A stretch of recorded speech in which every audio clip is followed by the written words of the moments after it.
जैसा अमृत ग्रंथ आपकी स्क्रीन पर है, आप यहाँ से पढ़ सकते हैं। आज हम छठा श्लोक पढ़ेंगे।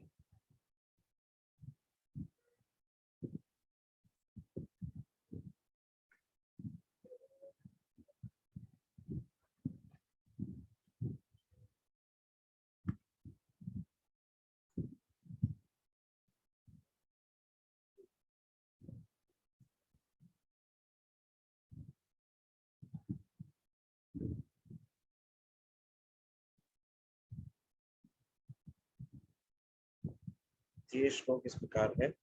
देशामृत श्लोक संख्या 6। दृष्टे स्वभाव जनिते वपुषः च दोषे न प्राकृतत्वम् इह भक्त जनस्य पश्येत् गंग अंसां न खलु बुद्बुद्फेन पंकेः ब्रह्मद्रवतम् अपगच्छति नीरधर्मे। दृष्टे स्वभावजनितश्च पुरुषश्च दोषे न प्राकृतत्वम् इह भक्तजनस्य पश्येत् गंगाम्भसां न खलु बुद्बुद्फेन पंके ब्रह्मद्रवतम् गच्छति नीरधर्मे। एक बार उसको बनाएंगे। दृष्टे स्वभाव जनिते वपुश्च दोषे न प्राकृतत्वम् इह भक्त जनस्य पश्येत् गंगाम्भसां न खलु बुद्बुद्फेन पंके ब्रह्मद्रव्यत्वम् गच्छति नीरधर्मे। अनुवाद तात्पर्य श्रील प्रभुपाद जी द्वारा। एक बार शब्दार्थ भी पढ़ेंगे। दृष्टि सामान्य दृष्टि से देखा गया, स्वभाव जनित है किसी के निजी स्वभाव से उत्पन्न, वपुः वपुषः शरीर का, च तथा दोषे दोषों से, न नहीं प्राकृतत्व भौतिक होने की अवस्था, भौतिकता, यह इस संसार में भक्त जनस्य शुद्ध भक्त की पश्चेत उसे देखना चाहिए। गंगा अम्बसा गंगा जल का, न नहीं खलु निश्चय ही, बुद्बुद्फेन पंक बुलबुलो झाग तथा कीचड़ से, ब्रह्म द्रव्यतम दिव्य प्रकृति, अपगच्छति नष्ट होती है, नीर धर्मे जल के गुण धर्मों से। अनुवाद। अपनी मूल कृष्ण भावना भावित स्थिति में रहते हुए शुद्ध भक्त अपने आप को शरीर नहीं मानता है। ऐसे भक्तों को भौतिकवादी दृष्टिकोण से नहीं देखा जाना चाहिए। निसंदेह भक्त के निम्न कुल में उत्पन्न होने, उसके कुरूप चेहरे, विकृत शरीर या रोगी अथवा अशक्त शरीर की परवाह नहीं करनी चाहिए। साधारण दृष्टि से ऐसे दोष शुद्ध भक्त के शरीर में प्रकट दिख सकते हैं, लेकिन इन सब दिखने वाले दोषों के बावजूद शुद्ध भक्त का शरीर कभी दूषित नहीं हो सकता। यह ठीक गंगा जल के समान है, जो कभी कभी वर्षा ऋतु में बुदबुदे फेन तथा कीचड़ से पूरित हो जाता है, किंतु कभी दूषित नहीं होता। अतएव जो लोग आध्यात्मिक ज्ञान में उन्नत हैं, वे जल की अवस्था का विचार किए बिना गंगा में स्नान करेंगे। तात्पर्य पढ़ने से पहले ये ग्रंथ के को हम आजकल अभी इस इवनिंग क्लास में पढ़ रहे हैं, तो 5 श्लोक पहले पूरे हो चुके हैं। 5 श्लोकों में अभी तक जो हमने पढ़ा, पहले श्लोक में गोस्वामी कौन व्यक्ति है जो 6 वेगों को दम कंट्रोल करता है, वो बताया श्री रूप गोस्वामी जी ने। ये ग्रंथ बहुत ही महत्वपूर्ण ग्रंथ है और सारे उपदेशों का सार है। This is the essence of all the scriptures.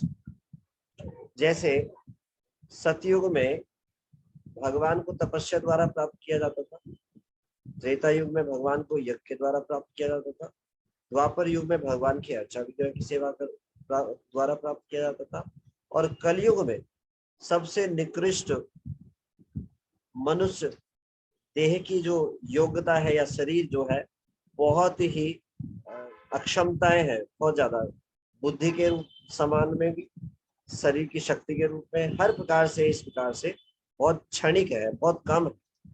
इस विचार से भगवान ने सबसे सरल प्रोसेस दिया, भगवान के नाम के उच्चारण के द्वारा भगवान को प्राप्त किया जा सकता। तो कलयुग के लोगों के लिए वेदों को पढ़ना, सभी शास्त्रों को पढ़ना, ये बड़ा असंभव कार्य है। ये उनकी बुद्धि, समझ, ज्ञान, शक्ति, हर प्रकार से जीव जो मनुष्य देहधारी है वो अयोग्य है। लेकिन जो विशेष भगवान के पार्षद, भगवान के शुद्ध भक्त है, वो इस ज्ञान को पूर्णतः जानते हैं और ऐसी जीवात्माओं को उस ज्ञान को प्रदान करने के लिए एक ब्रिज के रूप में कार्य करते हैं। ब्रिज मतलब, ब्रिज क्या करता है? 2 किनारों को जोड़ देता है।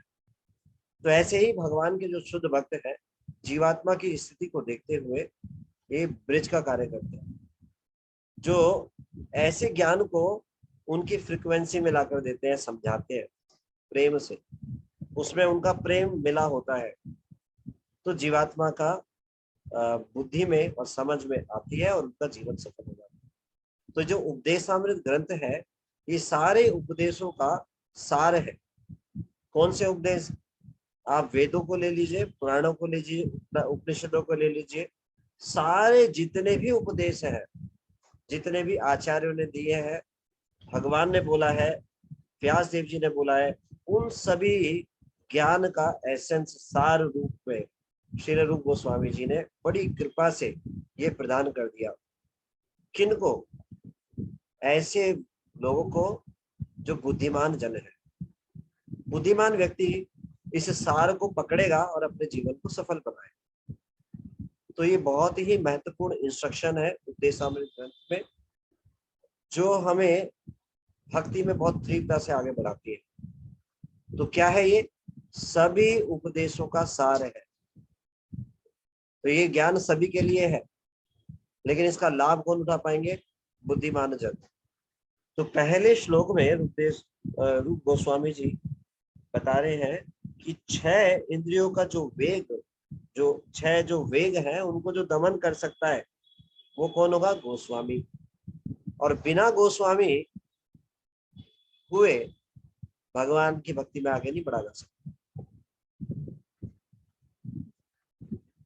इंद्रियों को कंट्रोल करना, ये मनुष्य के स्तर पे आना है। जब इंद्रियां स्वच्छंद रूप से विचरण करें तो ये पशु की अवस्था में ही है, मनुष्य की अवस्था में नहीं है। इसीलिए भगवान की भक्ति कौन कर सकता है? पशु नहीं। कोई 1-2 रेयर एग्जाम्पल मिलेंगे जिन्होंने पहले भक्ति की थी, जैसे गजेंद्र, है ना, ऐसे थोड़े कुछ उदाहरण मिल जाएंगे, लेकिन प्राय ऐसे ही होता है कि मनुष्य देह में भगवान की भक्ति की जा सकती है। तो बिना इंद्रियों को सहमित किए हुए मनुष्य के स्तर पे नहीं आ सकते। पशु अगर सारी इंद्रियों को खुला छोड़ दिया जाए तो ये पशु वृत्ति हो जाए। तो सबसे पहले रूप गोस्वामी जी ने बताया कि भक्ति में आगे बढ़ना है, कृष्ण प्रेम प्राप्त करना है, तो क्या करना होगा? सबसे पहले गोस्वामी बनना होगा। गोस्वामी कैसे बनेंगे? आचार्यों के उपदेशों को ग्रहण कर। सबसे प्रमुख उपदेश क्या है? नाम संकीर्तन। हरे कृष्णा कृष्ण कृष्ण हरे हरे, हरे राम हरे राम राम राम हरे। ये बल कहाँ से मिलेगा? गलत चीजों को ना करने का। भगवान की कृपा से, भगवान के नाम की शेल्टर लेंगे तो ऐसे वेगों को ना कहने की शक्ति आएगी। ये वेग हमारे अंदर है क्योंकि हम अनेकों जन्मों से ऐसा करते हुए आ रहे हैं। इन वेगों को ना करने की आदत या शक्ति कहाँ से मिलेगी? भगवान के नाम से। तो ये पहले श्लोक में बताया। फिर आगे रूप गोस्वामी प्रभुपाद जी ने बताया कि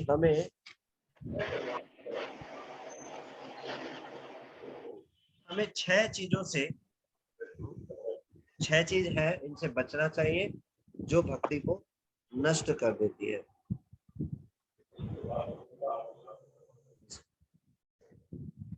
पहले श्लोक में क्लियर कर दिया कौन भक्ति कर सकता है। हाँ, जो वेगों को जो दमन करे, जो भगवान की शुद्ध भक्ति वो प्राप्त कर सकता है जो वेगों को दमन करे। फिर नेक्स्ट श्लोक में बताया कि छह चीज जो है भक्ति को विनष्ट कर देती है। अगर भक्ति प्रोसेस में है और छह चीजों को ध्यान ना दे तो भक्ति छूट जाएगी। खतरा है बहुत बड़ा। अत्याहार प्यासस्य प्रजल्पो नियमाग्रह जंग संगस्य लोलस्य षड्वीर भक्ति विनश्यति। तो बहुत सावधान रहना पड़ेगा, छह चीजों से सतर्क रहना पड़ेगा। फिर आगे बढ़ते हैं।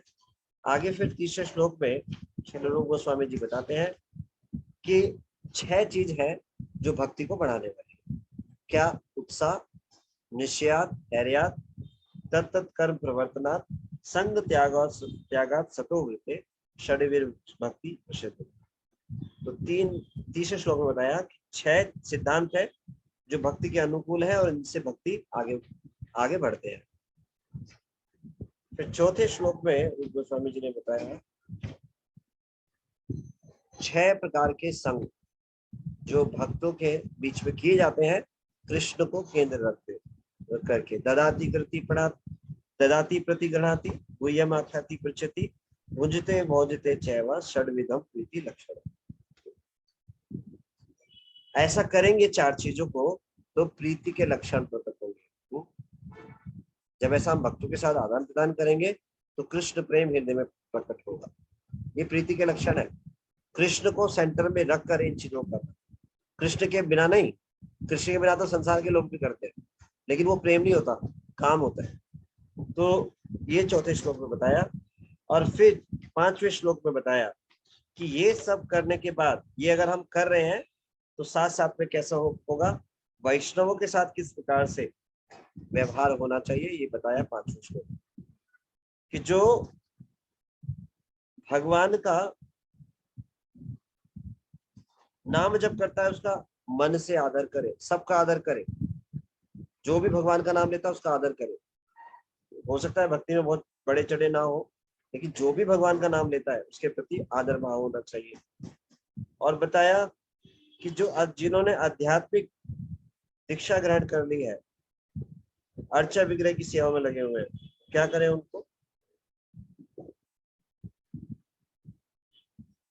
उनको नमस्कार करें, उनकी रेस्पेक्ट करें। और जो भक्ति में बड़े हुए चढ़े भक्त हैं, उत्तम वैष्णव हैं, उनका क्या करें? उनकी सेवा करें, उनका संग करें और कभी भी उनकी आलोचना ना करें। आज छठे श्लोक में रूप गोस्वामी जी बता रहे हैं सावधान। क्या क्वेश्चन? सावधान हो जाइए। क्या सावधान हो जाइए? दृष्टे स्वभाव जनितैर वपुष्य दोषे। दृष्टे स्वभाव, अपने स्वभाव। कैसा स्वभाव? हमारा दृष्टि किसी चीज को भी देखते हैं तो हमारा जो स्वभाव है उसके अनुसार ही देखते हैं। क्या स्वभाव है हमारा? भौतिक स्वभाव है हमारा। उसके कारण हम सभी चीजों को भौतिक दृष्टि से देखते हैं। तो रूप गोस्वामी जी इस बात को सावधान कर रहे हैं। दृष्टे स्वभाव जनिते वपुष्य दोषे। किसके बारे में बात कर रहे हैं? वैष्णवों के बारे में बात कर रहे हैं कि वैष्णवों को कभी भी भौतिक दृष्टि से नहीं देखना चाहिए, उनके भौतिक शरीर के दोषों को नहीं देखना चाहिए। तो सावधान कर रहे हैं। ना प्राकृत तत्वम इहि भक्त जनस्य पश्य। तो किसके बारे में बात कर रहे हैं? भगवान के शुद्ध भक्तों के बारे में बात कर रहे हैं रूप गोस्वामी जी। हम सबको सावधान कर रहे हैं कि जो भगवान के शुद्ध भक्त हैं कभी भी उन्हें प्राकृत बुद्धि से, भौतिक बुद्धि से उनको ना देखें, चाहे उनके शरीर में कुछ दोष क्यों ना हो। कैसे दोष? निम्न कुल में उत्पन्न होने का दोष, उस चेहरे कुरूप चेहरा होने का दोष, विकृत शरीर या रोगी या अशक्त शरीर, इस प्रकार के अगर दोष दिखाई दे तो उन दोषों को मत देखिए। ये रूप गोस्वामी जी बता रहे हैं। कौन से दोष बताए? निम्न कुल में उत्पन्न होने का दोष। कोई निम्न कुल में उत्पन्न हुआ है और भगवान का शुद्ध भक्त है तो इस दोष को नहीं देखना चाहिए, कभी नहीं बोलना चाहिए ये तो ऐसे कुल का है, ये बहुत बड़ा वैष्णव है। प्राकृत बुद्धि से वैष्णवों को देखना ये ऑफेंड है। रोज हम नाम अपराध पढ़ते हैं, उसमें तीसरा नाम अपराध है गुरु की अवज्ञा करना अथवा उन्हें साधारण मनुष्य समझना। ये वैष्णवों में एप्लीकेबल होता है। वैष्णवों को कभी साधारण नहीं समझना चाहिए, उनको बाहरी शारीरिक दृष्टि से इस प्रकार से दोष नहीं देखना चाहिए। फिर उदाहरण देके बता रहे हैं रूप गोस्वामी जी। क्या उदाहरण देके बता रहे हैं? गंगाम भसाम न खलु बुध बुध फेन पंख, कि जो गंगा है उसमें बुलबुले, जो बुलबुले पड़ जाते हैं बारिश के समय, उसमें गंदा जल भी मिल जाता है तो भी वो दूषित नहीं होता। इसी प्रकार से वैष्णवों के शारीरिक दोष को नहीं देखना चाहिए, वो परम पवित्र है और सभी को पवित्र करने वाले। तो हम इस श्लोक को पढ़ेंगे, तात्पर्य को। श्रील प्रभुपाद की जय।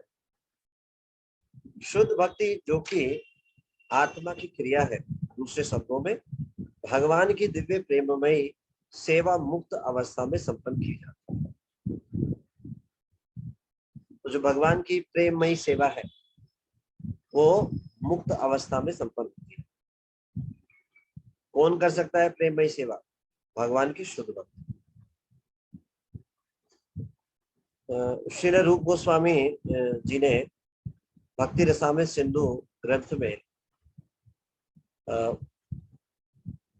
शुद्ध भक्ति और भक्ति की डेफिनेशन बताई।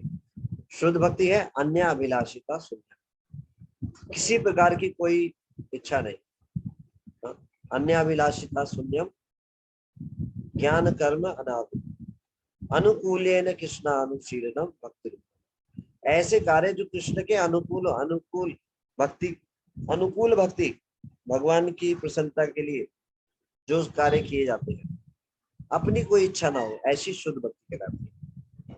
तो भगवान की जो शुद्ध भक्ति है वो मुक्त अवस्था में संपन्न की जाती है। और ऐसी शुद्ध भक्ति को करने वाले जो भक्त हैं वो इस संसार से मुक्त है, इसलिए उनके देह की दोषों को नहीं देखना चाहिए। क्यों?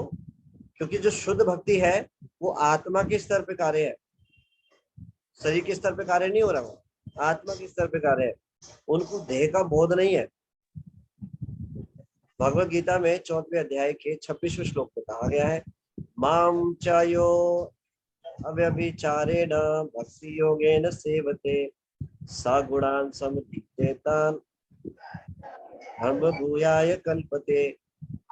जो पूर्ण भक्ति में संलग्न रहता है, जिसका किसी भी अवस्था, किसी भी परिस्थिति में पतन नहीं होता, वह तुरंत भौतिक प्रकृति के गुणों को पार करके ब्रह्म पद को प्राप्त करता है।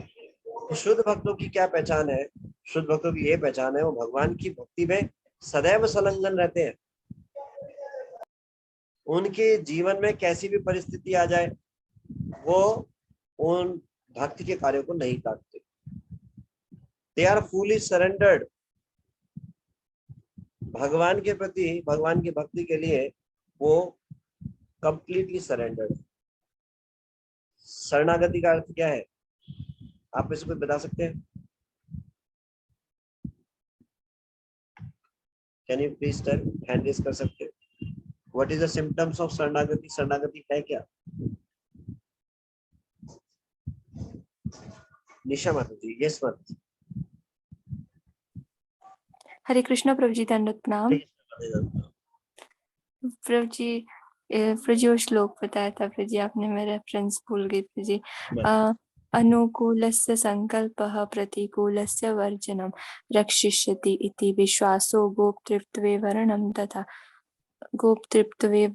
तथा आत्मनिक्षेप कार्पण्य षड्विधा शरणागति। Thank you Madhavi, thank you so much. Hare Krishna Prabhu तो जी। ये भगवान के शुद्ध भक्त होते हैं, जो पूर्णतः भगवान की शरणागति लिए होते हैं।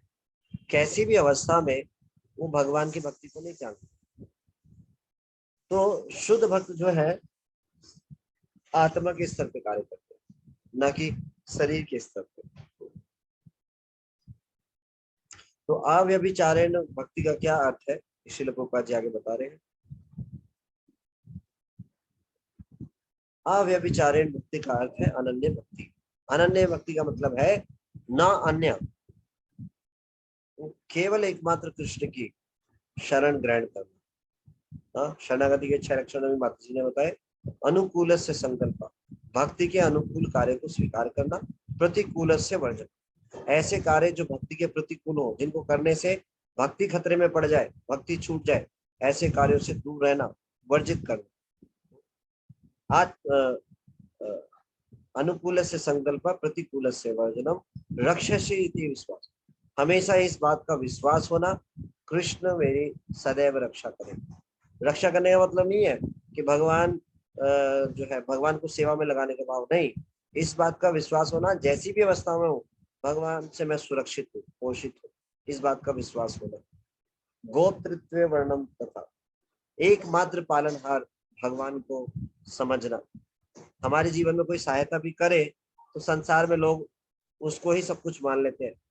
आजकल तो भगवान बोलने लगते हैं, जरा सा भी कोई किसी का थोड़ा बहुत मटेरियल लाभ कराए उसको भगवान बोल देते हैं। नहीं, भक्तों का ऐसा नहीं होता। भक्त जानते हैं अगर किसी ने भी हेल्प की है तो उसके पीछे जो कृपा है वो भगवान की है, भगवान की इच्छा से ऐसा हुआ है, भगवान के द्वारा ही वो पालन हो रहा है।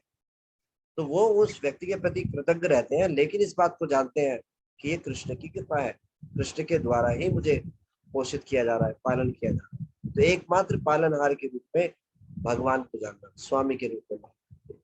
आत्मनिक्षेप, भगवान को पूर्ण समर्पण करना। जैसे चाहे भगवान मेरे जीवन में, जो चाहे जीवन भगवान करे, राखा भी मारा भी, जो इच्छा तो था।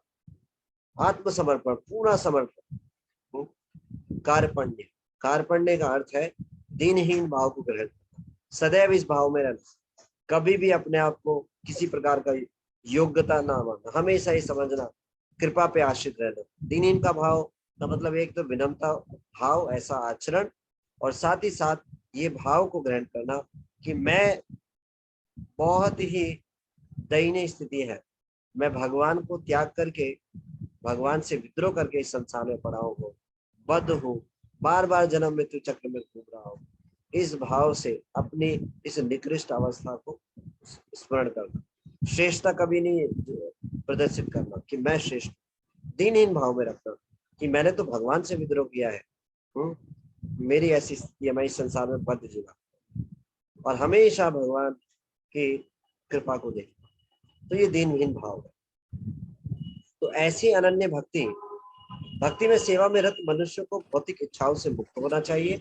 इस कृष्ण भावनामृत आंदोलन में मनुष्य की चेतना में बदलाव आवश्यक है। तो कृष्ण भावनामृत आंदोलन किस लिए है? बाहरी रूप बदलने के लिए नहीं है।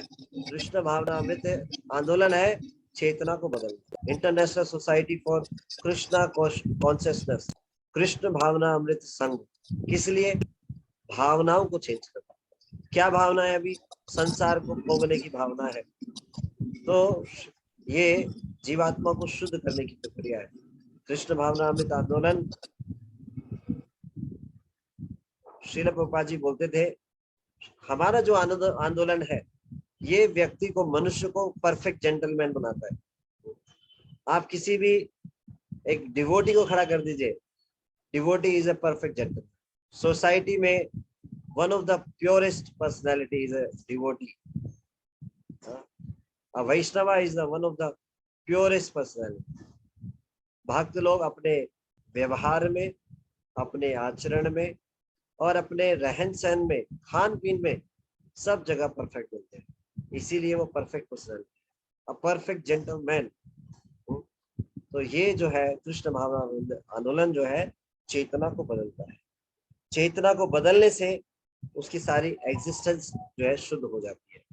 यदि चेतना को भौतिक भोग की ओर लक्षित किया जाता है तो वह भौतिक चेतना है, और यदि उसे कृष्ण की सेवा की ओर लक्षित किया जाता है वह कृष्ण भावना।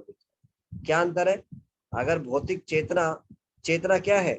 अगर वो भौतिक है, यदि हम संसार के भोग करना चाहते हैं, और यदि उस चेतना के द्वारा हम भगवान की सेवा करना चाहते हैं तो वो कृष्ण भावना में। जैसे फॉर एग्जाम्पल, एक आम को देखा, अभी मार्केट में आप देखेंगे सीजनल फूड आते हैं, फ्रूट्स आते हैं, तो देखते ही लोग क्या करते हैं, एकदम से ललचाते हैं, आम आ गया, चलो फटाफट से खाओ, मार्केट में आ गया, चाहे वो कितना ही महंगा क्यों ना हो, अपनी इंद्रिय तृप्ति के लिए उसको खरीद लेंगे। और इसी के अपोजिट भक्त लोग देखते ही बोलते हैं, अरे वाह, मार्केट में आम आ गया है, सबसे पहले भगवान को जाना चाहिए, किसी और को नहीं जाना चाहिए। हाँ, तो वो कितना भी महंगा क्यों ना हो, सबसे पहले भगवान को करते हैं। देखिए कितना अंतर है दृष्टिकोण में। किसी भी वस्तु को देखते हैं, भक्त लोग उसको सेवा के रूप में देखते हैं, और संसार में जो लोग हैं उसको भोग के रूप में देखते हैं। कैसे अपनी इंद्रियों को संतुष्ट किया जाए, कैसे भोगा जाए, भक्त लोग देखते हैं कैसे भगवान की सेवा में लगाए। तो हर चीज को देखेंगे, किस भाव से देखेंगे? कृष्ण की सेवा में ये वस्तु कैसे लगेगी, कृष्ण की सेवा में ये व्यक्ति कैसे लगेगा, कृष्ण की सेवा में कुछ भी दिखता है उनको, वो उसको लगा, जो भी कुछ दिखता है उसको भगवान की सेवा में लगा देते हैं। इस प्रकार से ये अंतर है कृष्ण भावना का और भौतिक चेतना का। भौतिक चेतना और कृष्ण चेतना। शरणागत व्यक्ति बिना भौतिक विचार के ही कृष्ण की सेवा करता है। अन्य अभिलाषिता शून्य, ज्ञान कर्म अनामृत। अनन्य भक्ति जो शरीर तथा मन के कार्यों से यथा ज्ञान एवं कर्म से परे है, शुद्ध भक्ति कहलाती है। तो शुद्ध भक्ति क्या है? पहला क्राइटेरिया है अन्य अभिलाषिता शून्य, कोई भी अभिलाषा नहीं होनी चाहिए। जैसे फॉर एग्जाम्पल भक्ति कर रहे हैं, कब तक करेंगे? जब तक कंफर्ट जोन है तब तक करेंगे। प्रभु जी हरे कृष्णा, प्रभु जी 16 माला हो गई आज? नहीं प्रभु जी, इतने समय से मैं माला कर रहा हूँ, देखो मेरे साथ ऐसा हो गया, ऐसा होना चाहिए था, आज मैंने माला नहीं करी। इस प्रकार से नहीं, अन्य अभिलाषिता सुलभ, और कोई इच्छा नहीं, या माला कर रहे हैं तो कोई इच्छा पूरी हो जाए।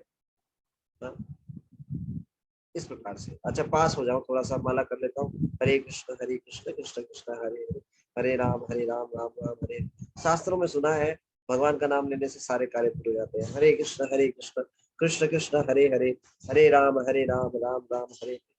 काम पूरा होगा तो करेंगे, नहीं तो छोड़ के भाग जाएंगे। ऐसा नहीं, क्यों कंडीशन है ये? अन्याभिलाषिता शून्य कंडीशन क्यों है? कंडीशन ये है कि हम भगवान से विद्रोह करके इस संसार में आए। क्यों? भोगने के लिए। तो इस भगवान को कन्विंस करना होगा हमें कि हाँ, हम आपकी शरण चाहते हैं, आपका प्रेम प्राप्त करना चाहते हैं। तो ये सारे टॉफी, कैंडी, लॉलीपॉप, चॉकलेट्स हैं, संसार की सारी अभिलाषाएं। एक छोटे बच्चे को मम्मी जब तक गोद में नहीं लेती माँ, बच्चा रो रहा है तो मम्मी क्या करेगी? लाके कैंडी पकड़ा दी, टॉफी खा ले बेटा। टॉफी से मान जाएगा तो मम्मी गोदी में थोड़ा लेगी, ठीक है, उसी से काम हो गया, मम्मी अपना और काम कर लेगी। हाँ, फिर अब वो कैंडी से नहीं माना, कैंडी को फेंक कर मार दिया, तो मम्मी उसको खिलौना ला के देगी। खिलौना दे दिया, खिलौने से खुश हो गया तो मम्मी ने कहा बढ़िया है, काम हो गया, मुझे आवश्यकता नहीं जाने की। अब वो खिलौने को भी फेंक के मार दे और रोने लगे, तो फिर तो माँ को सारे काम छोड़ करके उसको गोदी में उठाना पड़ेगा। इसी प्रकार से हमें भगवान को कन्विंस करना पड़ेगा, न टॉफी चाहिए न खिलौने चाहिए। ये संसार की जितनी वस्तुएं हैं ये टॉफी और खिलौने के समान ही है। जब तक हम भगवान को कन्विंस नहीं करेंगे, केवल आप ही चाहिए भगवान, आपका प्रेम चाहिए, तो ये कंडीशन है। इसीलिए अन्य अभिलाषिता सुख। अगर अन्य अभिलाषा है इसका मतलब भगवान की आवश्यकता नहीं है, बाकी चीजों की आवश्यकता। जब कृष्ण के, क्यों? क्योंकि भक्ति के द्वारा भगवान बंध जाते हैं। भगवान अपने भक्तों का चिंतन करते हैं सदैव, ऐसे शुद्ध भक्तों का।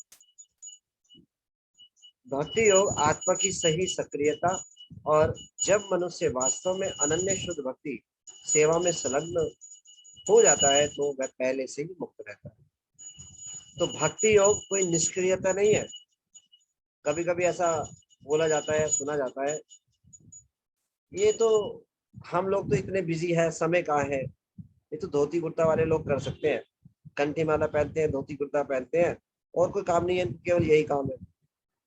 लेकिन जब भक्त लोग ऐसे भक्तों को जानते हैं, अच्छा ये काली धोती कुर्ता नहीं पहनते, ये सॉफ्टवेयर इंजीनियर है, ये प्रोजेक्ट मैनेजर है, ये वाइस प्रेसिडेंट है, ओ अच्छा ऐसा है, ओ अभी तक तो हमने सोचा था दाढ़ी मूछ वाले, ये बड़े बड़े दाढ़ी होती है, चटाई होती है, वो लोग साधु होते हैं, भक्त होते हैं, उन्हें और कोई काम नहीं होता तो वो भजन करते हैं, वो भगवान के भक्त होते हैं। अच्छा नहीं, तो समझ में आता है भक्तों के संग से, अच्छा ऐसा भी होता है वो। अच्छा, तो फिर वो भक्तों के संग में समझ पाते हैं कि भक्ति निष्क्रियता नहीं है, चीजों से भागना नहीं है, सक्रियता है।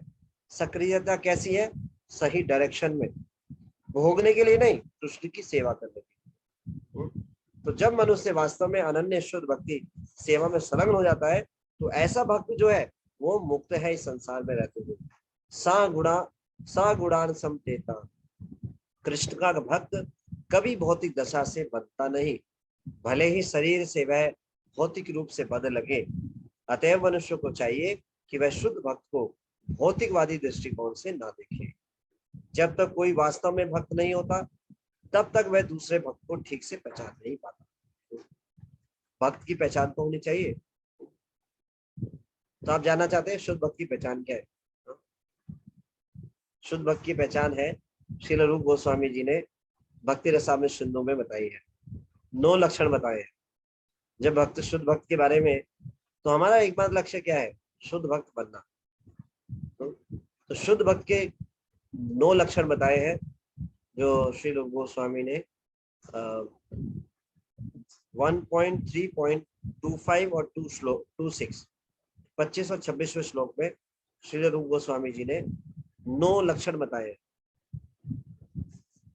तो ऐसे शुद्ध भक्त को पहचाना जा सकता है। इसका मतलब ये नहीं है कि एक आप सबको देखने लगे, चेक करने लगे, इसका मतलब ये नहीं है। हमें सबको शुद्ध भक्त स्वीकार करना है। जब हमारी बात आए तो ये हमारे लिए है कि शुद्ध भक्त का पैरामीटर क्या है, हमें भी इस स्तर तक पहुंचना है या ऐसा बनना है, तो हमें पता होना चाहिए। कहने का मतलब ये है, ये नहीं कि हम दूसरे भक्तों को देखने लगे, अच्छा ये वाली चीज ये नहीं कर रहे, अच्छा ये वाला, इसका मतलब ये वाला लक्षण नहीं है तो इसका मतलब ये शुद्ध भक्त नहीं है। हम नहीं देख सकते, हमें भौतिक दृष्टि से नहीं देखना, हमें नहीं पता। तो कैसे बताए हैं वो, उन्होंने बताए हैं शांतिर, सबसे पहले वो भक्त शांत होना चाहिए। ही इज ऑलवेज काम, हमेशा शांत है। कैसी भी स्थिति आ जाए वो कभी विचलित नहीं होते, पहला लक्षण बताया श्री रूप गोस्वामी जी। शांत क्यों? क्योंकि उनकी कोई डिजायर ही नहीं है। एक कथा आती है जो मैंने प्रभु जी से सुनी थी। एक आश्रम में सेठ जी आते हैं गाय लेकर, उनके शिष्यों से मिलते हैं, गुरु के शिष्य से जाकर बोलते हैं ये गाय देने आया हूं मैं, गुरु जी को जरा ये गाय दे दीजिए और मुझे उनसे मिलना है।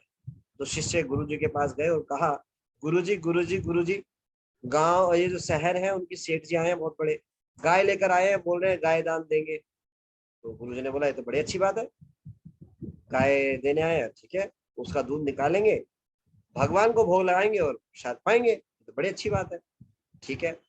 तो सेठ जी जो है गाय देकर चले गए। तो प्रतिदिन उसका दूध निकालते थे, भगवान को नाना प्रकार के व्यंजन भोग लगाते थे और उसको सभी भक्तों में बांटते थे, पाते थे। अब एक दिन जिन सेठ जी ने वो गाय दी थी वही उसको वापस लेने के लिए आ गए। शिष्य से बोला जो मैंने गाय दी थी वापस दे दो। शिष्य बोले अच्छा ऐसे कैसे हो गया? तो गुरुजी से जाके बोला गुरुजी जो सेठ जी गाय देकर गए थे वो वापस लेने आए। उन्होंने कहा ये तो बहुत बढ़िया है, गोबर उठाने से बच जाएंगे। तो आश्चर्य हो गए जो है शिष्य सुनकर। तो उनका इतना समय उसमें चला जाता है, और ज्यादा भजन करेंगे, हरे कृष्णा कृष्णा कृष्णा हरे हरे, हरे राम राम राम हरे हरे, 64 की जगह 128 माला करेंगे। हाँ? तो इस प्रकार से जो है भक्त लोग शांत रहते हैं। जीवन में जो कुछ हो उसमें भगवान की कृपा देखते हैं, इसीलिए वो शांत रहते हैं। पहला लक्षण बताया। दूसरा दूसरा लक्षण बताया है श्री रूप गोस्वामी जी, शांतिर अव्यर्थ कालात्म। अव्यर्थ कालात्म का अर्थ है कि समय को बर्बाद नहीं करते। अव्यर्थ कालात्म, अव्यर्थ के समय को नहीं व्यतीत करते, मतलब कभी भी व्यर्थ का समय नहीं है उनके पास, कोई भी व्यर्थ का समय नहीं, समय को बर्बाद नहीं करते, अव्यर्थ कालात्म। तो भक्त लोग, जो शुद्ध भक्त है, वो हर क्षण भगवान की सेवा में लगे रहते हैं, मनसा वाचा कर्मणा, हर समय भगवान की सेवा में लगे हुए। उनको अपने पास अपने लिए समय नहीं है, उनका सोना घट जाता है, खाना घट जाता है, हर चीज उनकी घट जाती है। आप देखिए आचार्यों को, सठ गोस्वामी जो है दिन में मुश्किल से 1-2 घंटे सोते थे, श्रील प्रभुपाद जी 1-2 घंटे सोते थे मुश्किल से। सारे शुद्ध भक्तों का उदाहरण देखेंगे तो ऐसा ही होता है। शुद्ध भक्तों को अपने पास अपने लिए समय ही नहीं है, उन्होंने अपना समय सारा कृष्ण को दे दिया है। तो इसीलिए वो कि किसी भी प्रकार के व्यर्थ के समय को बर्बाद करने में लिप्त नहीं होते। व्हाट्सएप, फेसबुक देखते हैं लोग, घंटों घंटों उसमें खराब कर देते हैं, यूट्यूब में खराब कर देते हैं। नहीं, शुद्ध भक्त कभी अपना समय खराब नहीं करते। तो दूसरा, शांतिर अव्यर्थ कालात्म विरक्ति। तीसरा है विरक्ति, वो संसार से विरक्त है कंप्लीटली। क्यों? क्योंकि वो कृष्ण से आसक्त है। संसार से विरक्ति कैसे आ सकती है? जब कोई कृष्ण से आसक्त हो सकता है। तो वो संसार के जितने भी संबंध है या संसार की चीजों को देखते हैं, वो केवल एक रिलेशनशिप में देखते हैं, कृष्ण के साथ जो अपना संबंध है, शाश्वत संबंध, उसी दृष्टिकोण से देखते हैं कि संसार में जितनी भी वस्तुएं हैं भगवान की शक्ति है, और जितनी भी जीवात्माएं हैं वो भगवान के अंश है। तो वो भौतिक देह जो है और भौतिक देह से संबंधित जो रिलेशनशिप है उनमें नहीं बंधते। अगर किसी से आदान प्रदान भी करते हैं, किसी से कोई व्यवहार भी करते हैं, तो इस तत्व को हमेशा याद करके करते हैं कि सब कृष्ण की शक्तियां हैं, कृष्ण का अंश है। इसीलिए वो किसी भी प्रकार से किसी से आसक्त नहीं होते, वो पूर्णतः केवल कृष्ण से आसक्त है, संसार से आसक्त नहीं है, ना तो संसार की वस्तुओं से, न रिलेशनशिप। तीसरा लक्षण, चौथा, मान शून्यता। जो शुद्ध भक्त है उनमें मान सम्मान पाने की इच्छा नहीं होती, अपने मान की बिल्कुल भी उनकी इच्छा नहीं होती, बिल्कुल मान शून्य। उनको कभी भी अभिलाषा नहीं है कोई हमारा सम्मान करे, उनको कोई करे ना करे एक बराबर बात है। कोई उनकी प्रशंसा करे तो फूल कर कुप्पा नहीं हो जाते, और कोई उनकी निंदा करे तो हतोत्साहित नहीं हो जाते। क्यों? क्योंकि वो भगवान की सेवा में निरंतर लगे हुए हैं और उसी से वो वास्तविक आनंद को प्राप्त करते हैं। ये तो बाहरी आनंद है, सुख है जो ढूंढते हैं, ये वास्तविक सुख नहीं है। सम्मान मिला तो सुखी हो गए, निंदा हुई तो दुखी हो गए। मान शून्यता, तो अपने जो सम्मान की अभिलाषा से पूर्णतः मुक्त है भगवान की। शांतिर अव्यर्थ कालात्म विरक्ति मान शून्यता, आशाबंध। पांचवा है आशाबंध। आशाबंध मतलब क्या है? Always hopeful. अरे भैया इतने सालों से माला रगड़ रहा हूँ, कुछ नहीं हो रहा, ना तो हृदय का मैल, इस मतलब भगवान नहीं आ रहे, भगवान प्रकट नहीं हो रहे, ऐसा कैसे? नहीं, हमेशा आशाबंध, हमेशा उनको आशा है इस बात की, एक दिन आएगा कृष्ण मेरे पे कृपा करेंगे, एक दिन जरूर आएगा। अपने गुरु के शब्दों में इतनी निष्ठा होती है, इस भक्ति के प्रोसेस में इतनी निष्ठा होती है, इस हमेशा सदैव आशावान है। कैसे? सबरी की तरह। भगवान, उनके गुरु ने उनको आधे बताया कि भगवान एक दिन मिलने आएंगे। प्रतिदिन सुबह वो हारती थी, जल छिड़कती थी, भगवान के लिए फल लाकर रखती थी, प्रतिदिन का कार्य था। और टकटकी लगा करके भगवान का सुबह से लेकर शाम तक वेट करते थे, समय हमेशा उनका इंतजार कर रहे हैं। ऐसा एक साल नहीं, पता नहीं कितने सालों, ऐसा बताते हैं, पता नहीं, आई थिंक मुझे भी स्मरण नहीं हो रहा, 80 साल, पता नहीं, बहुत सालों तक उन्होंने इंतजार किया। प्रतिदिन का यही कार्य था। तो क्या था? आशा बंधा। ऐसा होता है भक्त भगवान का। यहाँ तो 1 घंटे को किसी को समय दिया है, भक्त बाई चांस 5 मिनट आने में लेट हो गया, बोलने से चुकेंगे नहीं, अरे प्रभु जी आपने 5 मिनट लेट कर दिया, तब हमारे मुंह से ये रुका नहीं। हमें ऐसे बोलने की आवश्यकता नहीं है। हाँ हाँ, कुछ ऐसा सेवा है, हम उनकी अथॉरिटी है, कुछ हम एक बार उनको बोल सकते हैं, सेवा अथॉरिटी है, कुछ हमारा अधिकार है, हम बोल सकते हैं, लेकिन बिना अधिकार क्षेत्र में आए हम भक्तों को बोल देते हैं, अरे प्रभु जी आपने लेट करा दिया, वहां इतने समय तक पहुंचना था। हाँ? ऐसा नहीं होते, भक्तों का व्यवहार ऐसा नहीं होता। तो आशा बनना, हमेशा सदैव जो है आशा बनना कि भगवान एक दिन मेरे पे कृपा करेंगे। भगवान ने नल कुंवर मणिगिरी पे कृपा करी, वृक्ष बन गए थे, भगवान ने कृपा करी। नारद जी ने बोला था उद्धार होगा, कृपा करी। तो इस प्रकार से ऐसे अनेकों उदाहरण मिल जाएंगे शास्त्रों से। आपको कोई ऐसे और उदाहरण याद आ रहे जिससे हम ये बता सकते हैं कि आशा बंदा होता है, यहाँ भगवान कृपा करते हैं? Please raise your hands. मैं हैंड्स डाउन कर रहा हूँ, दोबारा रेज करिए।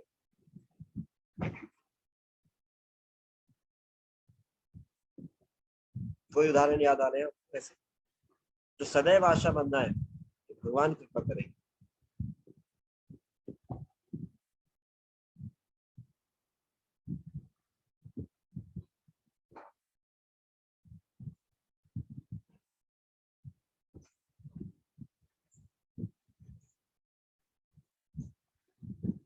मुस्कान माता जी। हरे कृष्णा प्रभु जी, दंडवत प्रणाम। हरे कृष्णा माता जी। प्रभु जी, मतलब मुझे नहीं पता कि ये यहाँ पे फिट होता है कि नहीं, बस मुझे थोड़ा सा ऐसा लगा कि शायद वो जो अकबर और बिरबल की स्टोरी थी प्रभु जी, जिसमें मतलब बिरबल ने वो देखा था ना कि जो भगवान जी करते वो सब ठीक ही करते, तो पहले तो राजा ने माना नहीं, वो बिरबल को जेल में डाल दिया, लेकिन अल्टीमेटली पता लगा कि उनका अंगूठा भी कटना सही था और बिरबल को जेल में भी डालना सब कुछ सही था। तो प्रभु जी ये स्टोरी याद आ रही थी। ठीक है, वेरी नाइस। हरे कृष्णा प्रभु जी, दंडवत प्रणाम। ना निष्ठा होना, yes, very nice, thank you. Satish Chandra Prabhu ji.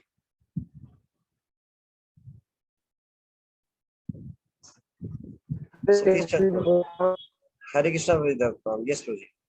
Hare Krishna Prabhu धन्यवाद प्रणाम प्रभु जी, आपकी आवाज कट रही है।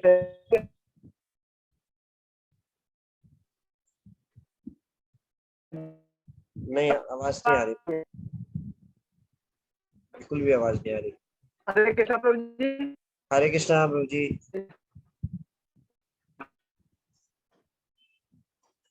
आवाज नहीं आ रही प्रभु जी। आपको या तो रिलॉगिन करना पड़ेगा या ऐसे स्थान पर जाना।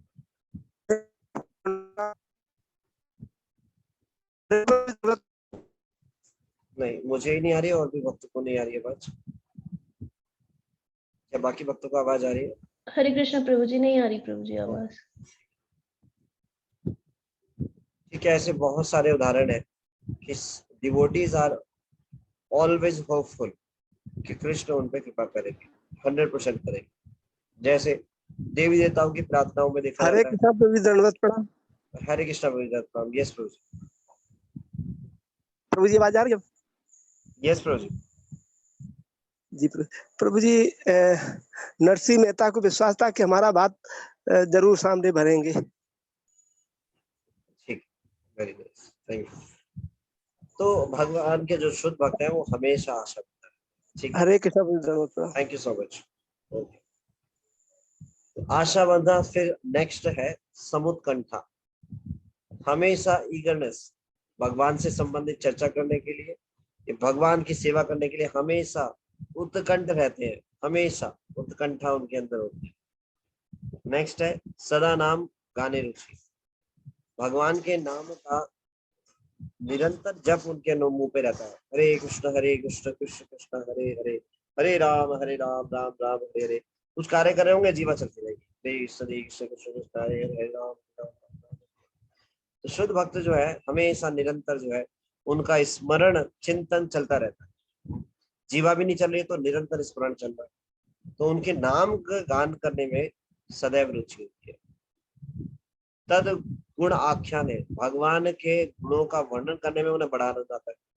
ऐसे भक्तों से भगवान के बारे में जस्ट चर्चा छेड़ दो, उनको इतना आनंद आता है, वो बताए जाएंगे भगवान के बारे में, गुणगान करे जाएंगे करे जाएंगे करे जाएंगे। न भूख लगती है न प्यास लगती है। सुखदेव गोस्वामी से प्रश्न पूछा परीक्षित महाराज ने, क्या करना चाहिए ऐसे समय में? उन्होंने कहा भागवतम करनी चाहिए। और वो निरंतर बिना खाए पिए भागवतम सुना रहे हैं। तद गुणाख्याने, तो भगवान के नामों का गुणगान, भगवान के नाम रूप गुण लीला का हमेशा गुणगान करते रहते हैं। आसक्ति होती है, तद आसक्ति गुण आख्याने, भगवान के नाम गुणगान में गुण रूप नाम लीला का जो है सदैव गुणगान करते रहते हैं, आख्यानों को व्यक्त करते हैं। और तदवस्ती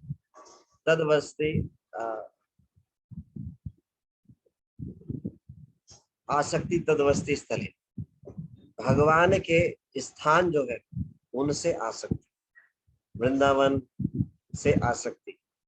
शुद्ध भक्त वृंदावन से आसक्त होते हैं, मायापुर से आसक्त होते हैं, भगवान पे जहां भी भगवान ने अपनी नित्य लीला की है उस स्थान से आसक्त होते हैं। तो ये 9 लक्षण बताए हैं श्रीधर रूप गोस्वामी जी ने शुद्ध भक्त के। तो हमारा लक्ष्य क्या होना चाहिए? शुद्ध भक्ति। तो यहाँ पर श्रील प्रभुपाद जी बता रहे हैं, आगे आप पढ़ेंगे। अतः मनुष्य को चाहिए कि वह शुद्ध भक्त को भौतिकवादी दृष्टिकोण से ना देखे। जब तक कोई वास्तव में भक्त नहीं होता तब तक वह दूसरे को ठीक से नहीं पहचान नहीं पाता। तो शुद्ध भक्त तो नहीं है, लेकिन पता तो होना चाहिए शुद्ध भक्त की क्या डेफिनेशन है। अन्य अभिलाषिता सुनने में इसके बारे में पढ़ा, उसके अलावा इन 9 चीजों के बारे में बताया है। तो हमारा लक्ष्य होना चाहिए शुद्ध भक्ति करना। हमें देखना चाहिए कि हम कहाँ लैग कर रहे हैं, कहाँ गड़बड़ कर रहे हैं, और उनको हमें प्रयास करना चाहिए, पूछना चाहिए कैसे हम उनको करेक्ट कर सकते हैं। लेकिन लक्ष्य क्या होना चाहिए? शुद्ध भक्ति करना।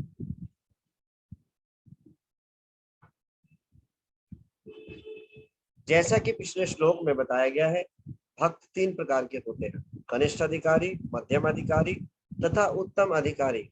कनिष्ठ अधिकारी भक्त तथा अभक्त में अंतर नहीं कर पाता। उसे तो केवल मंदिर में केवल अर्चा विग्रह की पूजन से संयोजन रहता है। किंतु मध्यम अधिकारी भक्त तथा अभक्त में तथा भक्त तथा भगवान में अंतर कर सकता है। इस तरह वह पूर्ण पुरुषोत्तम भगवान भक्त तथा अभक्त के साथ भिन्न भिन्न आचरण करता है। किसी को शुद्ध भक्त के शारीरिक दोषों की आलोचना नहीं करनी चाहिए। यदि ऐसे दोष हो भी तो उनकी उपेक्षा कर देनी चाहिए। तो भगवान के शुद्ध भक्त के कभी भी शारीरिक दोषों को नहीं देखना चाहिए। शारीरिक अक्षमताएं हो सकती हैं, लेकिन उनका जो हृदय है वो भगवान में, भगवान के चरण कमलों को लगा हुआ है, इसीलिए वो हमेशा सदैव महिमा मंडित है। ऐसा बताते हैं ऐसे शुद्ध भक्त वो तीर्थ के समान है, जहां भी जाते हैं उस स्थान को तीर्थ बना देते हैं, शुद्ध कर देते हैं। तो कभी भी उपेक्षा जो है निंदा नहीं करनी चाहिए, आलोचना नहीं करनी चाहिए। भगवान इस बात को से रुष्ट हो जाते हैं। जिस बात पर ध्यान देना चाहिए वह है शुद्ध भक्ति या परमेश्वर के प्रति शुद्ध सेवा या गुरु का मुख्य कार्य है, जैसा कि भगवत गीता में कहा गया है। अपि चेत सो दुराचारो भजते माम अन्यन्ते भाग साधुरेव समन्तव्य सम्यग् यज्ञ व्यवस्थित ही सा। यदि कोई भक्त कभी कभी घृणित कर्म करता प्रतीत हो भी तब भी उसे साधु मानना चाहिए, क्योंकि उसकी वास्तविक पहचान तो यह है कि वह भगवान की प्रेममयी सेवा में लगा हुआ है। दूसरे शब्दों में उसे सामान्य व्यक्ति नहीं समझना चाहिए। तो ऐसे भक्त जो अभी शुद्ध भक्त नहीं है लेकिन शुद्ध भक्ति उनका लक्ष्य है और उसी के लिए प्रयास कर रहे हैं, तो ऐसे भक्तों को भगवान उसको भक्ति ही मानते हैं। इसलिए ऐसे भक्तों की निंदा नहीं करनी चाहिए। पुरानी कंडीशनिंग के कारण कभी गलती कर बैठते हैं, लेकिन उनका लक्ष्य एकमात्र क्या है? कृष्ण भक्ति, शुद्ध भक्ति करना। उनका इंटेंशन नहीं ऐसा करने का, लेकिन पुरानी कंडीशनिंग के कारण ऐसा कर पाते हैं। जो जानबूझ के पाप करे ऐसा उसको नहीं बोला जा रहा। जिसका लक्ष्य एकमात्र शुद्ध भक्ति करना है, भगवान को प्रसन्न करना है, और यदि कोई वो ऐसा घृणित कार्य कर बैठे किस कारण? अपने पुराने वेग के कारण या पुरानी प्रवृत्ति के कारण, तो भी उसको साधु ही स्वीकार करना चाहिए। शुद्ध भक्त भले ही ब्राह्मण या गोस्वामी परिवार में ना जन्मा हो, किंतु यदि वह भगवान की सेवा में लगा रहता है तो उसकी उपेक्षा नहीं करना चाहिए। वास्तव में जाति या वंश परंपरा जैसी भौतिक बातों पर आधारित गोस्वामी परिवार नहीं हो सकता। तो कई बार काश देखते हैं गोस्वामी लगाने से कोई गोस्वामी नहीं बनता, 6 वेगों को दमन करने वाला गोस्वामी कराता है। तो क्या क्राइटेरिया है ये रूप गोस्वामी जी बता चुके हैं और श्रील प्रभुपाद जी यहाँ पे बता रहे हैं। गोस्वामी उपाधि तो शुद्ध भक्तों का एकाधिकार है, तो शुद्ध भक्त तो ऑलरेडी गोस्वामी है। इस प्रकार शुद्ध भक्त गोस्वामी क्या हो तो परमहंस है, परमहंस। इस प्रकार हम 6 गोस्वामियों की बातें करते हैं जिनमें रूप गोस्वामी तथा सनातन गोस्वामी प्रमुख है। वे एक प्रकार से मुसलमान बन चुके थे, अतएव उन्होंने अपना नाम दबीर खास तथा शाकर मलिक रख दिया था। तो शाकर मलिक किसका नाम था? सनातन गोस्वामी जी का, और दबीर खास था रूप गोस्वामी जी का। लेकिन श्री चैतन्य महाप्रभु ने स्वयं उन्हें गोस्वामी बनाया, अतएव गोस्वामी उपाधि वंशागत नहीं है। गोस्वामी शब्द उस व्यक्ति का सूचक है जो अपनी इंद्रियों को वश में रख सके, जो इंद्रियों का स्वामी हो। भक्त इंद्रियों के वश में नहीं होता, वह तो इंद्रियों का नियामक। तो जो इंद्रियों के वश में हो उसको क्या बोलते हैं? गोदास। और जो इंद्रिया जिसके कंट्रोल में हो उसको बोलते हैं गोस्वामी। गो का अर्थ होता है इंद्रिया, दास मतलब उसका दास। तो गोदास कौन है? जो इंद्रियों की डिमांड को पूरा करने में लगा रहता है। और जो गोस्वामी है जिसके कंट्रोल में इंद्रिया रहती है, इंद्रियां उनके अनुसार चलती है, क्या करती है? भगवान की सेवा में लगी रहती है। फलस्वरूप उसे स्वामी या गोस्वामी कहा जाना चाहिए, भले ही वह गोस्वामी परिवार में उत्पन्न ना हुआ हो। तो बाहरी रूप से हम क्या देखते हैं? ऊंचा कुल देखते हैं। तो श्रील प्रभुपाद जी इस बात को क्लेरिफाई कर रहे हैं। ऊंचा कुल का अर्थ क्या है? ऊंचा कुल का अर्थ कोई एक टैग लगाने से नहीं होता, कोई ब्राह्मण परिवार में किसी ने जन्म लिया तो वो ब्राह्मण हो जाएगा, नहीं, ऐसा नहीं है। गुणों के अनुसार वो ब्राह्मण हो सकता है। तो अगर उसमें वो गुण है तो ब्राह्मण स्वीकार किया जाएगा। इसी प्रकार से जिसकी इंद्रियां कंट्रोल हो, जो वेगों के जो 6 प्रकार के वेग है उनको दमन कर सके, वो गोस्वामी हो सकता है। तो ऊंचा कुल क्या है? ऊंचे कुल की डेफिनेशन यही है कि वो भगवान का भक्त होना चाहिए। तो भारी रूप से हमें नहीं देखना चाहिए, ये प्रभुपाद जी ने डिफरेंशिएशन बताया। तो आप देखेंगे संसार में भी डॉक्टर का बेटा डॉक्टर नहीं होता, जिसने योग्यता प्राप्त की है, पढ़ाई की है, वो डॉक्टर कहलाएगा। तो इसी प्रकार से ऊंचा कुल होने से या बहुत बड़े वंश में जन्म लेने से कोई विशेष बात नहीं होती।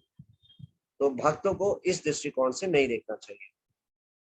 इस सूत्र के अनुसार जो गोस्वामी श्री नित्यानंद प्रभु तथा श्री अद्वैत प्रभु के वंशज हैं, वे निश्चित रूप से भक्त हैं। लेकिन जो भक्त अन्य परिवारों से संबंधित हैं, उनमें भेदभाव नहीं बरतना चाहिए। निसंदेह भक्त चाहे पूर्व आचार्यों के परिवार के हो या किसी सामान्य परिवार के, उन्हें एक समान मानना चाहिए। किसी को यह सोचकर कि ओह यह अमेरिकी गोस्वामी है, उसके साथ भेदभाव नहीं करना चाहिए। तो वैष्णव को इस भेद बुद्धि से नहीं देखना चाहिए। ऐसा नहीं बोलना चाहिए अमेरिकन वैष्णव, इंडियन वैष्णव, है ना, पाकिस्तानी वैष्णव, चीन वैष्णव, ऐसा नहीं। वैष्णव वैष्णव है। वैष्णव को ऐसा बोल सकते हैं कि उस देह अमेरिका में प्रकट हो, उस देह मतलब अमेरिका के जो है देह है, इस प्रकार से एक बार को बोला जा सकता है। लेकिन ऐसे संबंधित नहीं करना चाहिए। ये क्या हुआ? एक प्रकार से उनको भौतिक बुद्धि दृष्टिकोण से देखना है। अमेरिकन वैष्णव ऐसा नहीं, अमेरिका में उन्होंने प्रकट हुए हैं, इस प्रकार से बोला जा सकता है। तो ऐसे भेदभाव नहीं करना चाहिए। तो श्रील प्रभुपाद जी ने ये दिखाया किस प्रकार से हम एक परिवार है, वसुधैव कुटुंबकम। तो ये भेद बुद्धि जो है ये बाधा है भक्ति में। शास्त्रों में बताया गया है आयो निजो परो वेति लघुगण चित्सा। जो ये भेदभाव करता है, ये मेरा है, ये पराया है, जैसे ये इंडियन है, ये अमेरिकन है, ये यहाँ का है, ये गोरा है, ये काला है। ये भेदभाव है। जो इस प्रकार का भेदभाव करता है वो क्या है? लघुगण चित्साम, बहुत ही संकीर्ण मानसिकता का है ऐसा व्यक्ति। हाँ? और जो व्यक्ति पूरे विश्व को, पूरे परिवार को, पूरे विश्व को एक परिवार के रूप में देख पाता है, उदार चेता नाम थे, जिसका जो सोच है उदार चेतना, मतलब ब्रॉड माइंडेड, बहुत ही उदार चित्त वाला है, उदार मानसिकता वाला है। वसुधैव कुटुंबकम, पूरी संसार में सबको परिवार के रूप में देखता है। तो वैष्णव जनों के पास ही ये दृष्टिकोण है और किसी के पास नहीं। क्यों? वैष्णव ही देख पाते हैं कि सभी भगवान के अंश हैं और भगवान के अंश होने के कारण हम एक ही परिवार में। तो किस प्रकार से भेद बुद्धि नहीं करना चाहिए।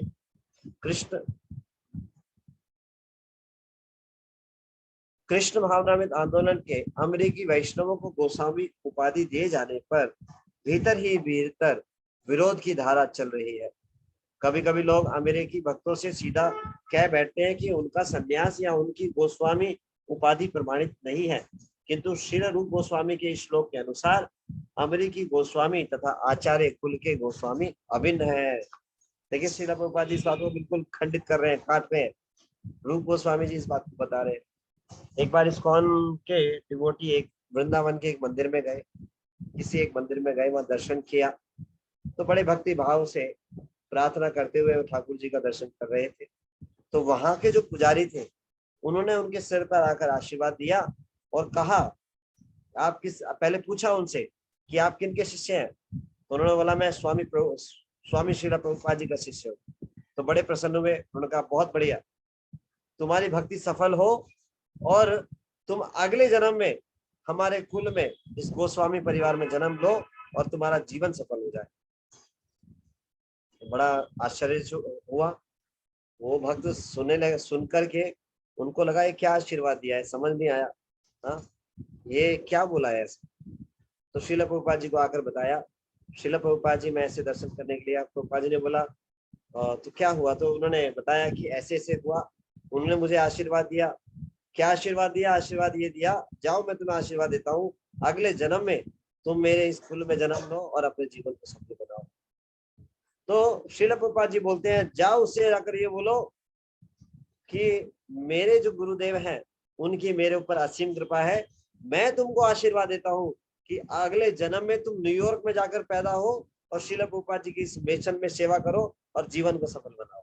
देखिए, हाँ, जगत गुरु श्रील प्रभुपाद जी की जय। तो Srila Prabhupada ji is one of the most empowered acharya, जिनकी वाणी में कृष्ण प्रेम है। कृष्ण ने वो अधिकार दिया है, जिसको चाहे वो भक्त बना दे। ऐसे पारसमणि, ऐसे चिंतामणि श्रील प्रभुपाद जी, उन्होंने जिसको छुआ उनको गोस्वामी बना दिया। 22 साल के 20 साल के नवयुवक सब कुछ त्याग करके भगवान की सेवा में लग गए। हिज होलीनेस तमाल कृष्ण गोस्वामी महाराज का उदाहरण आता है। तमाल कृष्ण गोस्वामी महाराज 20-21 साल के थे, सर्वत्र त्याग करके भगवान की सेवा में लग गए। गृहस्थ आश्रम में थे, तो उन्होंने ये ठान लिया कि मैं श्रील प्रभुपाद जी की सेवा में पूर्णतः समर्पित हो जाऊंगा। तो ये जयपुर की बात है। गोविंद देव टेम्पल में श्रील प्रभुपाद जी दर्शन के लिए गए थे और वहां पर रुके हुए थे। तो वहां पर श्रील प्रभुपाद जी से उन्होंने संन्यास की इच्छा जाहिर की। तो श्रील प्रभुपाद जी ने मना कर दिया। क्यों? क्योंकि उनकी जो वाइफ थी वो भी श्रील प्रभुपाद जी की शिष्या थी। तो प्रभुपाद जी ने जो उनको मना कर दिया। इस बात से थोड़ा सा, जैसे एक बच्चा अपने पिता से नाराज हो जाता है, इस प्रकार से तमाल कृष्ण गोस्वामी जी थोड़ा सा रुष्ट हुए। रुष्ट होने का मतलब प्रेम भाव, ऐसा नहीं, अपने पिता के प्रति जो प्रेम भाव होता है उस प्रकार से। तो श्रील प्रभुपाद जी इस बात को समझ गए और उन्होंने पूछा, उन्होंने बोला कि अभी मैं नहीं दे सकता। तो श्रील प्रभुपाद जी ने उन्होंने बोला कि ये मुझे कल भी तो सब कुछ छोड़ना ही है, तो आज क्यों ना छोड़ूं मैं आपकी सेवा के लिए। तो जब उन्होंने शब्द बोले तो श्रील प्रभुपाद जी ने उनको संन्यास दिया। हिज होलीनेस गोपाल तमाल कृष्ण गोस्वामी महाराज की जय। तो बताइए ऐसे अद्भुत आचार्य और ऐसे अद्भुत भक्त, क्या कुल देखेगा कोई उनमें? हाँ, कुल देखने की आवश्यकता है? हाँ, देश काल का देखने की आवश्यकता है, कहाँ प्रकट हुए? नहीं, पूर्णतः भगवान के लिए समर्पित। तो ऐसे श्रील प्रभुपाद जी के शिष्य थे। तो श्रील प्रभुपाद जी इस बात को बता रहे हैं। दूसरी ओर जिस भक्त को गोस्वामी की उपाधि प्राप्त हुई हो किंतु उसका पिता ब्राह्मण नहीं है, वह नित्यानंद या अद्वैत प्रभु के गोस्वामी परिवार में उत्पन्न नहीं हुआ, तो उसे यह सोचकर झूठे गर्वित नहीं होना चाहिए कि वह गोस्वामी बन गया। उसे यह सदैव स्मरण में रखना चाहिए कि जो ही वह भौतिक दृष्टि से गर्वित हो उठता है उसका पतन होगा। पतन का अर्थ क्या है? पतन का अर्थ है अपनी चेतना में गिरावट आना। पतन का मतलब ये नहीं है कि हम ग्रॉस लेवल पे जब पतन हो तभी उसको पतन समझे, ग्रॉस लेवल पे हम एक्टिविटीज में लग जाए, नहीं। चेतना हमारी सदैव ऊपर की तरफ जानी चाहिए। चेतना का अर्थ मतलब जो हमारी कॉन्शियसनेस है वो कृष्ण भावनामृत में निरंतर आगे बढ़ती जानी चाहिए। लेकिन अगर किसी में गर्वित होने का भाव आता है, मान सम्मान का भाव आता है, इसका मतलब पतन हो गया है, चेतना नीचे की तरफ जा रही है। चेतना पाताल में चली जाए उससे पहले भक्तों की हेल्प ले ले। पाताल में चली गई तो रस्सी खींचकर भी निकालना मुश्किल हो जाएगा। इसलिए चेतना को ऊपर की तरफ लेके जाना चाहिए, पाताल में नहीं गिरने देना चाहिए। पाताल में गिर जाएगी तो निकालना बड़ा मुश्किल हो जाएगा। इसीलिए पतन कहाँ से शुरू होता है? गर्वित होना, मान सम्मान की इच्छा, सावधान रहना चाहिए। ऐसी भावनाएं आ रही हैं, तुरंत भक्तों के जाके चरणों में पड़ जाना चाहिए, उनकी हेल्प आनी चाहिए। तो ये जो गर्वित होना जो दृष्टिकोण है, इस प्रकार से एक विशेष परिवार का होना, ये आध्यात्मिक पतन माना जाता है। उसको गोस्वामी स्वीकार नहीं किया जा सकता। ये श्री प्रभुपाद जी बात को समझा। यह कृष्ण भावनामृत आंदोलन एक दिव्य विज्ञान है और इसमें ईर्ष्या द्वेष के लिए कोई स्थान नहीं है। कितना प्रेम भक्तों में होता है। आपने कभी संसार में देखा है एक काले व्यक्ति को और एक बिल्कुल गोरे व्यक्ति को साथ में कीर्तन करते हुए, नाचते हुए? संसार में झगड़ा है गोरे कालों का, लेकिन श्रील प्रभुपाद जी की संस्था में दोनों बैठ करके एक साथ प्रसाद पा रहे हैं, कीर्तन कर रहे हैं, गुणगान कर रहे हैं, डीटी वर्शिप कर रहे हैं और आनंद में नाच रहे हैं। अद्भुत दृश्य, अद्भुत दृश्य। ये केवल इस प्रकार से मिलता है कृष्ण भावना में। श्रील प्रभुपाद जी इस बात को बता रहे हैं, कोई द्वेष का स्थान नहीं है, किसी से कोई द्वेष नहीं। अरे ये तो काला है, ये गोरा है, नहीं। काला व्यक्ति अगर वैष्णव है उसको लोटस की तरह नजर आता है। जैसे हिज होलीनेस भक्ति तीरथ स्वामी महाराज अगर बाहरी रूप से देखें शरीर की दृष्टि से वो बिल्कुल ब्लैक है, लेकिन वो लोटस की तरह दिखाई देते हैं। उनके ऊपर एक प्ले बना है ब्लैक लोटस, वो वास्तव में देखते हैं तो ऐसे चमकते हुए इतने सुंदर लगते हैं, देखने से ही आनंद आ जाता है। ये है वैष्णव, है ना। बड़ा अच्छा प्ले बना है वो। जो हिज होलीनेस भक्ति तीरथ स्वामी महाराज है वो बिल्कुल लोटस की तरह थे। भक्त लोग देखते हैं, उनके हृदय में उनको देखकर प्रेम उमड़ता है। इतने सुंदर लगते हैं। क्यों? क्योंकि प्रेम है, कृष्ण से संबंध है। एक माँ हो, उसका बेटा भारी भरकम हो, मतलब साधारण बच्चा 5 किलो वजन हो उसकी, और उसका जो बेटा हो उसका 10 किलो का हो और बिल्कुल काला हो, माँ को ना तो उसको प्यार करने में ना उसको उठाने में परेशानी होगी। क्यों? प्रेम का संबंध है। लेकिन अगर किसी को हंस खेल के कोई ले भी ले तो 2 मिनट बोलेगा, अरे भैया बनी मन में इतना भारी बच्चा है, वापिस ले लो जल्दी से, कितना काला है ये, अरे ये काला कलूटा मेरे को पकड़ा दिया। इस प्रकार से क्यों? प्रेम नहीं है, हृदय में भेदभाव की दृष्टि है। लेकिन कृष्ण भावना आंदोलन में किसी प्रकार का कोई भेदभाव नहीं है, केवल प्रेम ही प्रेम है। तो ये श्रील प्रभुपाद जी इस बात को बता रहे हैं। यह आंदोलन उन परमहंसों के लिए है जो समस्त देशों से रहित है। परमम निर्मत साराणाम सदा। श्रीमद् भागवतम जो है ईर्ष्यालु सभी प्रकार के निर्मत सराणाम सताम, सभी चीजों से मुक्त है। धर्म प्रयोजता कहता निर्मत सराणाम सताम। सभी प्रकार के धर्म द्वेषों को ऐसे झाड़ू मार के भागवतम में बाहर निकाल दिया है। झाड़ू मार के जैसे कूड़े को बाहर निकाल देते हैं, भागवतम से इस प्रकार से बाहर निकाल दिए गए। इसी प्रकार से कृष्ण भावनामृत आंदोलन में ईर्ष्या द्वेष का कोई भी वो नहीं है, झाड़ू बाल के बाहर निकाल देगा। तो भक्त को सावधान रहना चाहिए। अगर भक्तों के बीच में रहकर अगर ये ईर्ष्या द्वेष का भाव है तो सावधान रहना चाहिए, भक्ति में आगे नहीं बढ़ पाएंगे। ये अगर भेदभाव करेंगे इस प्रकार से तो भक्ति में आगे नहीं बढ़ पाएंगे। तो यहाँ पर सावधान कर रहे हैं श्री रूप गोस्वामी जी, और तात्पर्य में श्री प्रभुपाद जी इसको विस्तार से समझा रहे हैं कि सावधान रहना चाहिए, भौतिक दृष्टि से भक्तों को नहीं देखना चाहिए। मनुष्य को यह इच्छा नहीं करनी चाहिए कि वह गोस्वामी परिवार में उत्पन्न हुआ है या उसे गोस्वामी की उपाधि प्रदान की गई है। जो ही कोई इच्छा करता है वह परम हंस के पद से गिर जाता है। हाँ, तो चेतना क्या हो जाएगी, गिर जाएगी। जब द्वेष करेंगे, गर्वित होंगे, हाँ, मान सम्मान की इच्छा करेंगे तो ये एकदम से पतन होगा। यदि हम वैष्णव के शारीरिक दोषों पर ध्यान देते हैं तो यह समझ लीजिए कि हम वैष्णवों के चरण कमलों पर अपराध कर रहे हैं, ऐसा भेदभाव कर रहे हैं। तो ये जो है बिल्कुल भी अच्छा नहीं है, बहुत बड़ा ऑब्स्टेकल है, भक्ति के प्रतिकूल कार्य है। वैष्णव के चरण कमलों पर किया गया अपराध अत्यंत गंभीर होता है। निसंदेह श्री चैतन्य महाप्रभु ने इस अपराध को हाथी मता अर्थात उन्मत्त हाथी का अपराध कहा है। एक उन्मत्त हाथी विनाश कर सकता है, विशेष रूप से जब वह सुंदर कटे छटे उद्यान में प्रवेश कर जाता है। तो भक्ति करने से हमारा हृदय, हमारा पूरा जीवन एक उद्यान की तरह बनने लगता है। उसमें फूल खिलने लगते हैं, अलग अलग तरह के गुण के, अलग अलग आचरण, इस प्रकार से एक बगीचा बनने लगता है जीवन में, हृदय में, आसपास के वातावरण में, आचरण में, जीवन में, संबंधों में, हर प्रकार का बगीचा बन जाता है। लेकिन अगर कोई उस बगीचे में वैष्णव अपराध या हाथी मता हाथी को, उन्मत्त हाथी को डाल दे, सब तहस नहस हो जाएगा। इसी प्रकार से सब कुछ तहस नहस हो जाएगा। सावधान रहना चाहिए, इस प्रकार से वैष्णवों के बीच में भेद बुद्धि नहीं करनी चाहिए कभी भी। ये एक बहुत बड़ा अपराध। एक उन्मत्त हाथी विनाश कर सकता है, विशेष रूप से जब वह छोटे कटे छटे उद्यान में प्रवेश कर जाता है। अतः मनुष्य को अत्यंत सावधान रहना चाहिए कि उससे किसी वैष्णव के प्रति अपराध ना हो।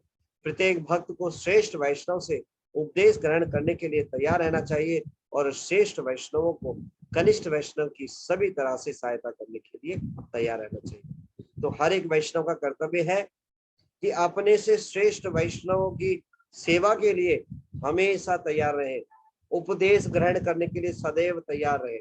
ये कर्तव्य है भक्त का। और जो भक्ति में थोड़े अभी नए हैं उन पे कंपैशन होना चाहिए, करुणा होना चाहिए और उन्हें भक्ति में आगे बढ़ाने में सहायता करनी चाहिए। दोनों ही प्रकार के वैष्णवों से ईर्ष्या नहीं करनी चाहिए, द्वेष नहीं करना चाहिए। जो भक्ति में आगे बढ़े चढ़े हैं, संसार में लोग क्या करते हैं, आगे बढ़ना है तो क्या करें, मान लो सीढ़ी पे चढ़ना है, एक व्यक्ति सीढ़ी पे आगे चढ़ा हुआ है तो दो तरीके हैं, या तो उसकी टांग पकड़ के नीचे खींच लो, नीचे आ जाएगा, या फिर अपना प्रयास करे ऊपर जाने का। संसार में लोग क्या करते हैं, टांग पकड़ कर नीचे खींचते हैं। तो हम भक्तों में ऐसा नहीं होता, भक्तों में अनुगत रह के भक्ति करते हैं। जो श्रेष्ठ जन है वो सदैव ही श्रेष्ठ रहेंगे। मायावादी सोचते हैं हम भगवान बन जाएंगे, अभी गुरु बना लो लेकिन बाद में गुरु के ऊपर, सर के ऊपर पैर रखो और भगवान बन जाओ। भगवान की डीटी अर्चा वगैरह की सेवा करो, उनका नाम कीर्तन करो और खुद ही भगवान बन जाओ। ये भावना बड़ी दूषित पूर्ण है, बड़ी खराब भावना है। तो हमेशा जो है श्रेष्ठ वैष्णव के जने हमेशा सम्मान के भाव से सेवा करनी चाहिए। महताम बहुमाने न, जो भक्ति में बड़े हुए हैं, बड़े चढ़े हैं, बहुमाने न, बहुत ही सम्मान के साथ व्यवहार करें, श्रवण करें, उनसे उपदेश ग्रहण करें, उनकी सेवा करें, ये कर्तव्य है। और जो कनिष्ठ जन है, जो भक्ति में नए हैं, उनको सहायता करें करुणा के साथ। ये नहीं उनमें अभी वो सीख रहे हैं, गलतियां करेंगे, ये नहीं अरे ऐसे क्यों कर दिया, वैसे क्यों कर दिया, उसको हतोत्साहित ना करें, उसको प्रेरणा दें। अच्छा अभी ऐसा हुआ, आप ऐसे प्रयास कीजिएगा तो ये वाली गलती नहीं होगी, ऐसे कीजिएगा। इस प्रकार से उनको उत्साह प्रदान करते हुए उनको भक्ति में आगे बढ़ाना। ये नहीं भक्ति में आने के बाद पंडे बन जाना, अच्छा ऐसे कर दिया, ऐसे कर दिया, ये नहीं करना था, वो नहीं करना था, ये मत करो, वो मत करो, ऐसा नहीं। करुणा कंपैशन के साथ उनको सिद्धांत सिखाने चाहिए, सहायता करनी चाहिए। तो ये बहुत ही आवश्यक हर प्रकार के। कृष्ण भावनामृत में अपने आध्यात्मिक विकास के अनुसार ही कोई किसी से श्रेष्ठ या निकृष्ट होता है। मनुष्य को तो हमें एक सबसे पहले एक बात का ध्यान रखना चाहिए, हमें सदैव अपने आप को कनिष्ठ मानना चाहिए। इवन अपने आप को भक्त ही नहीं मानना चाहिए। हम भक्त नहीं, हम सब प्रैक्टिशनर है।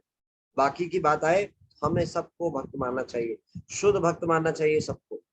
लेकिन जब संघ की बात आए तो ऐसे बड़े चढ़े उत्तम वैष्णवों का संग करना चाहिए जिनसे हम भक्ति में, जिनकी सहायता से हम भक्ति में आगे बढ़े। ऐसे ढीले ढाले भक्तों का संग नहीं करना चाहिए जिनके कारण हम कंफ्यूज हो जाए, है ना। समझ रहे कि मतलब देखना सबको शुद्ध भक्त के रूप में है, लेकिन संग करना है सावधानी पूर्वक। जो भक्ति में आगे बड़े चढ़े भक्त हैं उनका ही संग करना है, उनसे उपदेश लेने और भक्ति में आगे बढ़ना। ऐसे ढीले ढाले का नहीं जो कंफ्यूज है खुद ही। अब मान लो उसको सोच रहे हैं शुद्ध भक्त है, हाँ शुद्ध भक्त समझना है, लेकिन प्रभु जी से पूछा वो खुद ही हाँ देख लो पता नहीं 16 माला से ये माला करते तो है, कुछ होता है नहीं होता है, खुद ही कंफ्यूज है, हमें वो ढीला ढाला कर देगा। नाम ले रहा है भगवान का इसलिए वैष्णव मानना चाहिए, लेकिन खुद ही कंफ्यूज है, हमारे में और डाउट डालेगा। तो इस प्रकार से बचना चाहिए, जानना चाहिए, इस प्रकार से डिस्क्रिमिनेशन करना चाहिए, लेकिन सम्मान की दृष्टि से सदैव सम्मान करना चाहिए, ये कहने का मतलब है। तो मनुष्य को भौतिक दृष्टि से शुद्ध वैष्णवों के कार्य देखना वर्जित है। विशेष रूप से नव दीक्षित द्वारा शुद्ध भक्त को भौतिक दृष्टि से देखा जाना अत्यंत हानिप्रद है। अतएव शुद्ध भक्त का बाहरी स्वरूप नहीं देखना चाहिए, अपितु उसके आंतरिक गुण देखने चाहिए और यह समझने का प्रयत्न करना चाहिए कि वह भगवान की प्रेम भक्ति में किस तरह लगा हुआ है। इस प्रकार शुद्ध भक्त को भौतिक दृष्टि से देखने से बचा जा सकता है और इस तरह कोई मनुष्य स्वयं भी धीरे धीरे शुद्ध भक्त बन सकता है। तो अगर कोई इस चीज का पालन करता है तो वो भी शुद्ध भक्त बन सकता है, अगर इन सिद्धांतों का पालन करे जो श्रील प्रभुपाद जी इस प्रोसेस को बता रहे हैं। जो लोग कृष्ण भावनामृत को किसी विशेष वर्ग के लोगों, किसी विशेष वर्ग के भक्तों या किसी विशेष भूखंड तक सीमित मानते हैं, वे सामान्यतः भक्तों के बाह्य लक्षणों को देखने के आदी होते हैं। तो ऐसा नहीं इंडिया में ही वैष्णव पैदा हो सकते हैं, इंडिया में ही वैष्णव हो सकते हैं और कहीं नहीं हो सकते, इस प्रकार की सोच को रखना। केवल भारत में ही अधिकार है भक्त बनने का, वैष्णव प्रकट होने का, और कहीं नहीं हो सकता। इस प्रकार की मेंटालिटी को रखना, या एक विशेष कुल में ही हो सकते हैं, त्रिवेदी चतुर्वेदी इसी कुल में हो सकते हैं केवल शुद्ध। इस प्रकार के जो है भावों को रखना ये गलत। वे सामान्यतः भक्त के बाह्य लक्षणों को देखने के आदी होते हैं। ऐसे नो सिखिए, प्रभुपाद जी बोल रहे हो क्या, चाहे कितने ही पंडित क्यों ना हो और ऐसा भेदभाव करते हैं कौन है वो, नो सिखिए। उन्नत भक्त की उत्कृष्ट सेवा को ना समझ सकने के कारण महाभागवत को अपने जैसे स्तर पर आने का प्रयत्न करते हैं। तो क्या करते हैं, ऊपर से टांग पकड़कर खींचते हैं, जो भी हमने चर्चा की। अब हमारी चेतना तो वैसी नहीं है, उनको अपने स्तर पे समझते हैं। इस कृष्ण भावनामृत का संसार भर में प्रसार करने में हमें ऐसी कठिनाई का अनुभव होता है। दुर्भाग्यवश हम ऐसे नव दीक्षित गुरु भाइयों से घिरे हुए हैं जो विश्व भर में कृष्ण भावनामृत को प्रसारित करने के असाधारण कार्य को नहीं समझ पाते। वे केवल हमें अपने स्तर तक लाने का प्रयत्न करते हैं और सभी प्रकार से हमारी आलोचना करने का प्रयत्न करते हैं। हमें उनके इन प्राकृतिक कार्यों एवं उनके अल्प ज्ञान पर तरस आता है। एक शक्ति संपन्न व्यक्ति जो भगवान को गोपनीय सेवा में वास्तव में संलग्न है, उसे सामान्य व्यक्ति नहीं समझना चाहिए, क्योंकि यह कहा जाता है कि जब कोई कृष्ण द्वारा शक्ति प्रदत्त हो ना हो तब तक वह सारे संसार में कृष्ण भावना आंदोलन का प्रसार नहीं कर सकता। जब कोई इस प्रकार से शुद्ध भक्त की आलोचना करता है तो वह अपराध करता है, वैष्णव अपराध, जो उन लोगों के लिए अत्यंत बाधक एवं घातक है जो कृष्ण भावना में प्रगति करने के इच्छुक। कोई सोचे वैष्णव अपराध करे और वो खुला छूट घूमता रहे। एक देश में कोई अपराध करके हो सकता है वो बच जाए, लेकिन भगवान का जो नियम है बड़ा सटीक चलने वाला है। आपने कभी देखा है सूर्य गलत दिशा से निकला हो, पूरब की जगह एक दिन पश्चिम से निकल गया हो, या ग्रह आपस में टकरा गए हो? इस प्रकार से देखा है? नहीं देखा ना, परफेक्टली काम कर रहे हैं। तो भगवान ने ये नियम बनाया है, जो वैष्णवों का अपराध करेगा वो नष्ट हो जाएगा, बच नहीं सकता। तो इसीलिए सावधान रहना चाहिए। वह कोई भी आध्यात्मिक लाभ नहीं उठा सकता। अतएव प्रत्येक व्यक्ति को सतर्क रहना चाहिए कि वह शक्ति संपन्न वैष्णव या शुद्ध वैष्णव के प्रति ईर्ष्यालु ना हो। इसी तरह शक्ति संपन्न वैष्णव पर किसी प्रकार की अनुशासनात्मक कार्रवाई का सोचना भी अपराध है। जैसे किसी भक्त ने कुछ मान लो कर दिया, हम नहीं समझ सकते, तो हम क्या बोलेंगे, अच्छा आज तो मैं उसे देख लूंगा, आज देखता हूँ मैं उसे। अरे भैया देखो मत, भगवान तुम्हें देख लेंगे। ऐसा ही सोचा था दुर्वासा मुनि ने, जान के लाले पड़ गए, चारों तरफ भाग रहे हैं, बचाओ बचाओ बचाओ, ब्रह्मा जी बचाओ, शिव जी बचाओ। हाथ खड़े कर दिए, भैया कुछ नहीं कर सकते, ये मामला तो वैष्णव भक्तों का है, मैं कुछ नहीं कर सकता। जाओ जाओ भगवान के पास जाओ। भगवान कह रहे हैं वैष्णवों के प्रति अपराध किया, मैं भी कुछ नहीं कर सकता। ये सुदर्शन छोड़ने वाला नहीं है। क्यों? इसमें कोडिंग लगी हुई है। सॉफ्टवेयर इंजीनियर जानते हैं, जो कोडिंग लगी होती है वो सॉफ्टवेयर उससे टच से मस नहीं होगा, वैसे ही काम करेगा। तो अगर वैष्णव अपराध लग गया फिर तो छोड़ेगा नहीं, सुदर्शन गर्दन को उड़ाकर ही मानेंगे। अब क्या करें? उस कोडिंग को उस सॉफ्टवेयर इंजीनियर ही बदल सकते हैं। तो कैसे कोडिंग बदलेगी? भगवान के वैष्णव जन जो है उनसे कृपा की याचना करें, उनके चरणों में जाकर गिर जाए। तो दुर्वासा मुनि ने भी यही किया, अम्बरीश महाराज के चरणों में पड़ गए और क्या हुआ, बच गए। तो कभी भी जो है ऐसा नहीं सोचना चाहिए वैष्णवों के ऊपर अनुशासनात्मक कार्रवाई करने का, ऐसा विचार करना। देखिए दया जो उत्तम वैष्णव किस प्रकार से देखते हैं। एक बार ऐसा हुआ था, मतलब कई बार ऐसा प्राय देखा जाता है कि वैष्णव जो है कोई अगर गलती करते भी है तो उसको क्षमा कर देते हैं, ऐसे ही कोई इसका विचार नहीं करते। वो देखते हैं कि जीवात्मा जो है प्रयास कर रहा है भगवान की तरफ जाने, तो इसीलिए कभी भी अनुशासनात्मक कार्रवाई करने का विचार नहीं करते।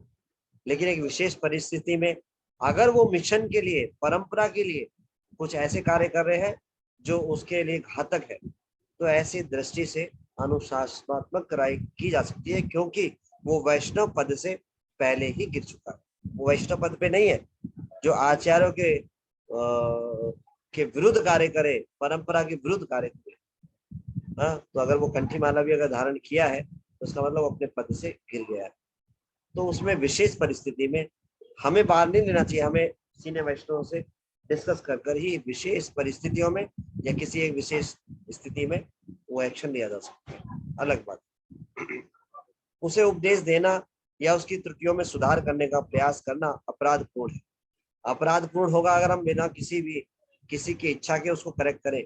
अगर वो हमारी अथॉरिटी को स्वीकार करता है, हमसे स्वीकार करता है करेक्ट होना, तो हम कर सकते हैं, नहीं तो हम स्वतः से सबको जाकर के सेल्फ डिक्लेयर काउंसलर बन जाए। प्रभु जी आप ऐसा कर रहे थे, आपको ऐसा नहीं करना चाहिए था, आप उस दिन ऐसा कर रहे थे, ऐसा करना चाहिए था। ऐसे लोग कौन है? Self declare counsellor. कोई पूछे आप कौन हो जी, मैं आपका सेल्फ डिक्लेयर काउंसलर हूँ। आपने डिक्लेयर नहीं किया, आपने स्वीकार नहीं किया, लेकिन मैं खुद से ही बन गया। तो ऐसा नहीं करना चाहिए, ये वैष्णव अपराध है, सबके प्रति अपराध करेंगे। नव दीक्षित वैष्णव तथा प्रगत वैष्णव में उनके कार्यों के आधार पर अंतर किया जा सकता है। प्रगत वैष्णव सदैव गुरु पद पर स्थित होता है और नव दीक्षित सदैव उसका शिष्य माना जाता है। ना तो शिष्य गुरु को उपदेश दे, ना ही गुरु ऐसे व्यक्तियों का उपदेश ग्रहण करे जो उसके शिष्य नहीं है। इस छठे श्लोक में श्री रूप गोस्वामी के उपदेश का यह सार। श्री रूप गोस्वामी जी की जय, उपदेशामृत की जय, जगत गुरु श्री प्रभुपाद जी की जय। आप सब भक्तों का बहुत बहुत धन्यवाद, थैंक यू सो मच। हरे कृष्णा धन्यवाद टू ऑल द डिवोटीज। आप का कोई प्रश्न है आज की चर्चा से संबंधित, आज के श्लोक से संबंधित, तो आप हैंड रेज कर सकते हैं, नहीं तो फिर हम यहाँ विराम देंगे। कोई प्रश्न है आपका?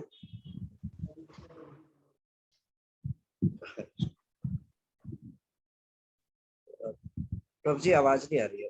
हरे कृष्ण। प्रभु जी आवाज आ रही है? हाँ अभी आ रही है। यस प्रभु जी, जो आपने भक्ति रसामृत सिंधु का एक श्लोक कोट किया था ना 1.3.25 और 26, इसमें भक्त की 9 लक्षण बता रखे हैं, जो मतलब जो शुद्ध भक्त होते हैं उनके बारे में बताया गया है। तो जी। प्रभु जी इसमें समुत्कंठा का अर्थ क्या होगा, वो समझ नहीं आया था। समुत्कंठा का मतलब है उत्कंठा। उत्कंठा मतलब उत्कंठ, कंठ को ऊपर की तरफ, है ना। तो इसका अर्थ क्या होता है, जब कोई ऊपर कर रहा है तो उत्साहित है, हमेशा उत्कंठित है, भगवान की सेवा करने के लिए, भक्ति से संबंधित हर कार्य करने के लिए उत्कंठित है, अपने कंठ को ऊपर करके तैयार खड़ा है। जो ढीला डाला होगा, प्रभु जी भगवान का लेक्चर चल रहा है, हाँ ठीक है सर, खराटे चल रहे हैं, है ना, जब कर रहे हैं हरे कृष्ण, प्रभु जी उठ जाइए, थोड़ा नींद पूरी हो गई है तो इस प्रकार से ये ढीले डाले ऐसे, मतलब ऐसे लटके हुए भक्त लोग ऐसे होते हैं, हरे कृष्ण कृष्ण कृष्ण हरे हरे, हरे राम हरे राम। ईगरनेस, भूखे हैं बस, भगवान की सेवा मिल जाए, भक्तों की सेवा मिल जाए, सुनने को मिल जाए, गाने को मिल जाए, जो चाहे भक्त लोग सेवा दे, तैयार खड़े हैं गरुड़ देव जी की तरह, हाथ जोड़कर, बस आदेश आ जाए, इस प्रकार से। ठीक है, बहुत सुंदर आपने, बहुत प्रभु जी इतने हमने ये श्लोक किए हैं ना उपदेशामृत से, इसमें ज्यादातर श्लोकों में 6 चीजों का वर्णन किया गया है। पहले श्लोक में भी 6 है, दूसरे में भी 6 है, तीसरे में भी 6 है, चौथे में भी 6 है। बड़ा सुंदर था। Thank you so much. ठीक है, थैंक यू, धन्यवाद। और किसी का कोई प्रश्न है? किन्हीं का कोई प्रश्न है तो हैंड रेज कर सकते हैं।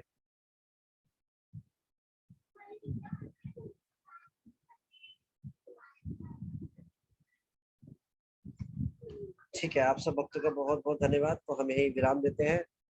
श्री रूप गोस्वामी जी की जय, उपदेशामृत ग्रंथ की जय, जगत गुरु श्रील प्रभुपाद जी की जय, निताई गौर प्रेमानंदे, हरि हरि बोल। धन्यवाद, थैंक यू ऑल, हरि बोल।